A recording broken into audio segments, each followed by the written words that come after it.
when you have a family, your goal, of course, is that you'll bring them up in the nurture and the fear and the admonition of the Lord. And the idea is that hopefully God will regenerate them under your tutelage, and they will be folded into the larger family that will never die, which is called the living church, the invisible church.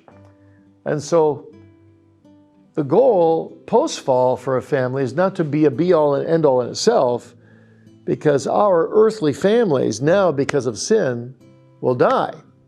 We'll see one another in heaven if we're saved, and we'll worship the same Christ, and we'll be able to recognize each other. That's wonderful. But then we belong to the family that no man can number.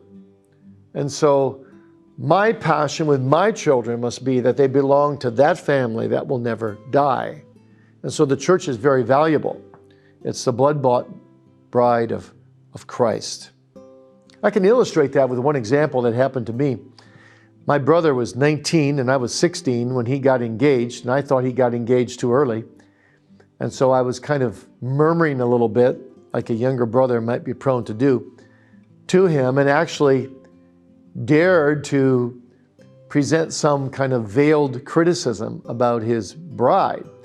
And whoa, he stopped the car, got off the side of the road, turned off the engine, took his finger 3 times and poked it in my chest and said, "Never, never, never do you criticize my bride. You can criticize me, but not my bride.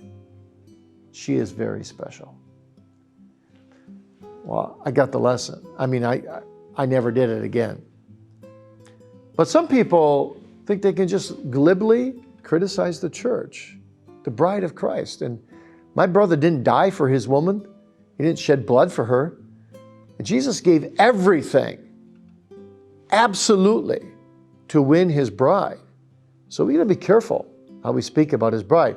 Now, should we never bemoan the condition of the church? Of course. But if we criticize the church, we need to do it like Jeremiah, with the tears streaming down our face, saying, whoa, oh, would to God that the church would turn back to the scriptures. But we don't sit in our chairs and casually with dry eyes criticize ministers and the church, and we somehow look better than them. That's not a biblical way.